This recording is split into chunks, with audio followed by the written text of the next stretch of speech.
जय हिंद, वंदे मातरम। स्वागत है आप सभी का फ्री एग्जाम जो यूट्यूब चैनल पर। दोस्तों, अगर आप बिहार सक्षमता परीक्षा 2.0 का एग्जाम देने वाले हैं तो आज का सेशन आपके एग्जाम की दृष्टि से अति महत्वपूर्ण होगा, जिसमें हमने केवल वही प्रश्न शामिल किया है जिस प्रकार के प्रश्न आपके एग्जाम में पूछे जाते हैं।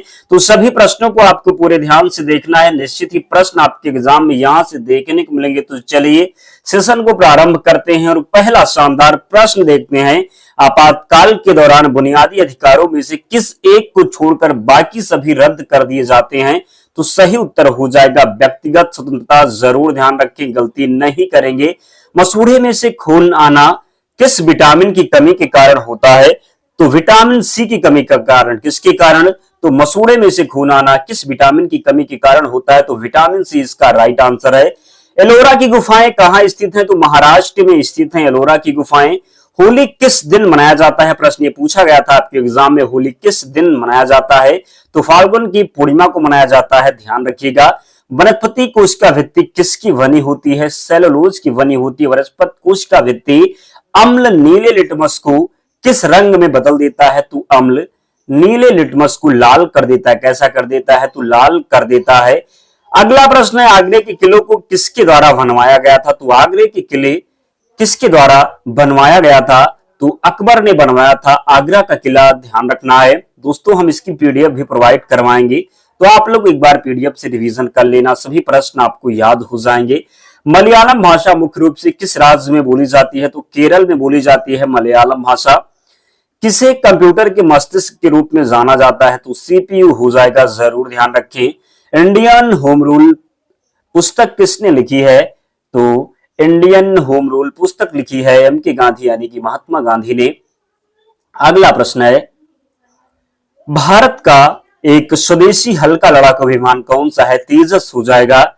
पृथ्वी अपनी धुरी के चारों ओर किस दिशा में घूमती है? तो पश्चिम से पूर्व की तरफ घूमती है।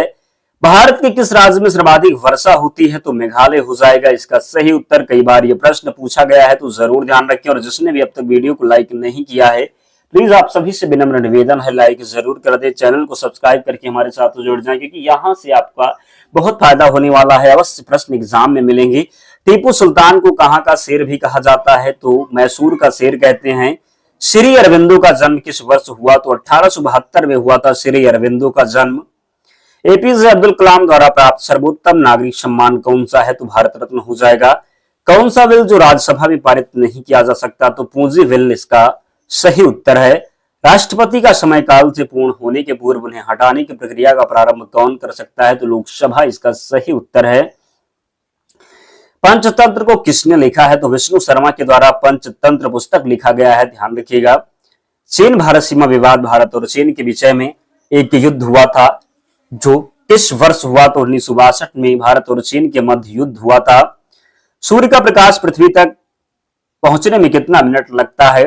तो 8 मिनट लगता है। कितना? तो 8 मिनट, जरूर ध्यान रखें। अगला प्रश्न है, अंतरराष्ट्रीय क्रिकेट परिषद का मुख्यालय कहां है? तो दुबई में है अंतरराष्ट्रीय क्रिकेट परिषद का मुख्यालय। केचुआ किस प्रजाति के अंतर्गत आता है? नीलिडा के अंतर्गत केचुआ आता है। नेक्स्ट है, मानव शरीर का वह अंग जिसमें हड्डियों की संख्या सर्वाधिक होती है? तो उंगली इसका सही उत्तर हो जाएगा। भोजन पचाने में सहायक होता है? तो एंजाइम सहायक होता है। एंजाइम की रचना किससे होती है? अमीनो अम्ल से एंजाइम की रचना होती है। मानव शरीर की सबसे बड़ी ग्रंथि है? तो यकृत हो जाएगा मानव शरीर की सबसे बड़ी ग्रंथि। सूर्य उदय होते समय व डूबते समय लाल क्यों दिखाई देता है? तो प्रकीर्णन के कारण। किसके कारण? तो प्रकीर्णन के कारण। दोस्तों, हमारा एक ही उद्देश्य है, समय कम लगे और सभी प्रश्नों का रिवीजन हो जाए, इसलिए हम वन लाइनर प्रश्न लेकर के आते हैं ताकि आपको आपका समय बर्बाद ना हो, आप जल्दी से सभी प्रश्नों को देख लें। अब एग्जाम में जो आने की संभावना है। घरों में विद्युत संयंत्र किस क्रम में जोड़े जाते हैं? तो समांतर क्रम में जोड़े जाते हैं। आप थोड़ा टाइम हमें दीजिए डेली का, मैं विश्वास दिलाता हूं एक भी प्रश्न एग्जाम में बाहर नहीं जाएगा। बस आप पूरा कंसंट्रेशन बना करके अंत तक वीडियो देख लीजिए कीजिए, आपका प्रश्न जो है बाहर नहीं जाएगा। प्राकृतिक चयन के सिद्धांत का प्रतिपादक का नाम क्या है? तो चार्ल्स डार्विन हो जाएगा प्राकृतिक चयन के सिद्धांत का प्रतिपादक का नाम, जरूर ध्यान रखें। आनुवंशिक संबंधी प्रयोग के लिए मंडल ने किस पौधे का चुनाव किया था? तो मटर का किया था। मेढक किस वर्ग का जंतु है? एम्फीबिया हो जाएगा किसका? तो मेढक किस वर्ग का जंतु है? तो एम्फीबिया हो जाएगा। आधुनिक मानव को जंतुओं के किस वर्ग में रखा गया है? तो प्राइमेट्स हो जाएगा। कोशिकाओं के समूह ग्रुप ऑफ सेल्स को क्या कहा जाता है? तो ऊतक कहा जाता है। क्या कहा जाता है? तो ऊतक कहा जाता है। मानव शरीर में आयोडीन की कमी से उत्पन्न रोग है तो घेंघा रोग हो जाएगा। विटामिन की खोज किसने की थी? फंक ने की थी विटामिन की खोज। भूमध्य रेखा के उत्तर या दक्षिण में किस स्थान पर दी गई कोणीय दूरी क्या कहलाती है? तो अक्षांश कहलाती है, जरूर ध्यान रखें। वह काल्पनिक रेखा जो पृथ्वी को दो भागों में बांटती है क्या कहलाती है? तो भूमध्य रेखा कहलाती है। 66.5 डिग्री दक्षिणी अक्षांश वृत्त कहां से होकर जाती है? तो मालागासी से। वह काल्पनिक रेखा जो भूमध्य रेखा को समकोण पर काटती है क्या कहलाती है? तो देशांतर कहलाती है, जरूर ध्यान रखें। दो देशांतर रेखाओं के बीच की दूरी को किस नाम से जाना जाता है? गोरे के नाम से जाना जाता है। एक देशांतर से दूसरे देशांतर के बीच कितना समयांतराल होता है? तो 4 मिनट होता है। किस अक्षांश रेखा पर रात व दिन समान होते हैं? तो भूमध्य रेखा पर। कुल देशांतर की संख्या कितनी है? 360। इसका सही उत्तर हो जाएगा। विषुवत रेखा के समानांतर कल्पित रेखाओं को क्या कहते हैं? अक्षांश रेखा कहते हैं। पृथ्वी के उत्तरी व दक्षिणी ध्रुव को मिलाने वाली रेखा क्या कहलाती है? तो देशांतर रेखा कहलाती है, ध्यान रखना है, गलती नहीं करेंगे। प्रधान मध्याह्न रेखा किस स्थान से होकर गुजरती है? तो ग्रीनविच से होकर गुजरती है। ग्रीनविच रेखा क्या है? 0 डिग्री देशांतर है ग्रीनविच रेखा। पृथ्वी 1 घंटे में कितने देशांतर घूम लेती है? तो 15 डिग्री राइट आंसर है। दक्षिणी ध्रुव का अक्षांश क्या है? 90 डिग्री हो जाएगा। देशांतर रेखाएं किस दिशा में खींची जाती हैं? तो उत्तर दिशा से दक्षिण दिशा में खींची जाती हैं देशांतर रेखाएं। भूमध्य रेखा की ओर जाने पर देशांतरों के बीच की दूरी पर क्या प्रभाव पड़ता है? तो बीच की दूरी बढ़ती है। भूमध्य रेखा से ऊपर 0 डिग्री से 90 डिग्री क्या कहलाता है? तो उत्तरी गोलार्ध कहलाता है। भूमध्य रेखा से 0 डिग्री से 90 डिग्री क्या कहलाता है? तो दक्षिणी गोलार्ध, जरूर ध्यान रखें। द वेल्थ ऑफ नेशन की रचना किसने की? तो एडम स्मिथ के द्वारा द वेल्थ ऑफ नेशन की रचना की गई। वाल्मीकि ने रामायण की रचना किस भाषा में की है? संस्कृत भाषा में की है।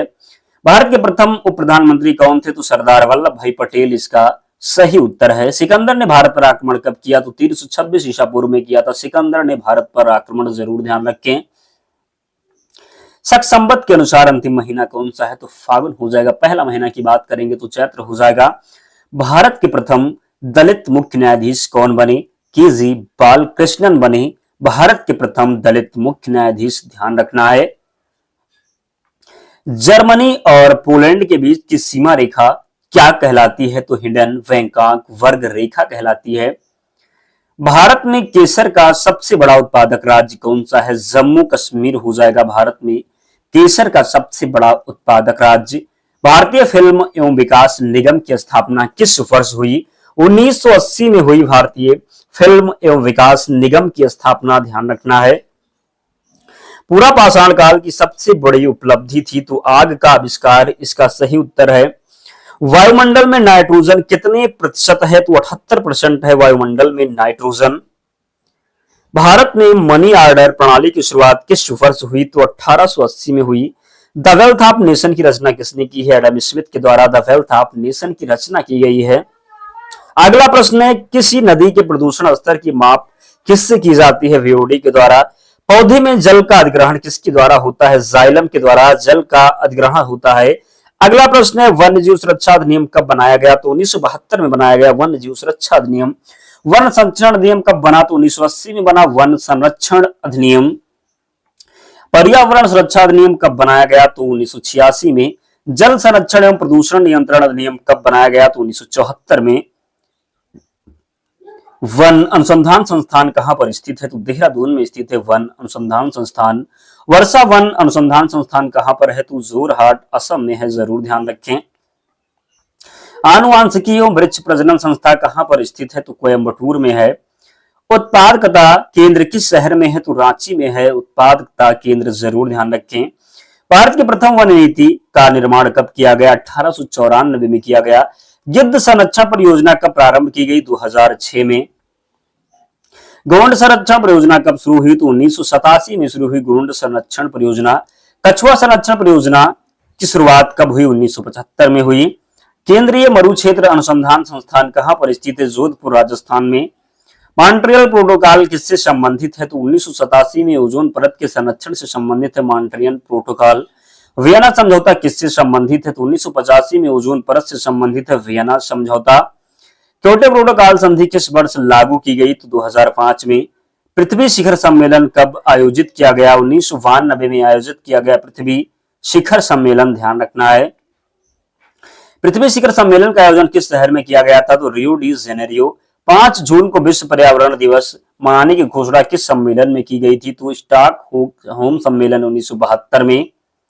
अगला प्रश्न है, भारत में पारिस्थितिकी के जनक कौन है? डॉक्टर रामदेव मिश्रा हो जाएंगे। चिपको आंदोलन के जन्मदाता कौन है? सुंदर लाल बहुगुणा हो जाएंगे चिपको आंदोलन की जन्मदाता।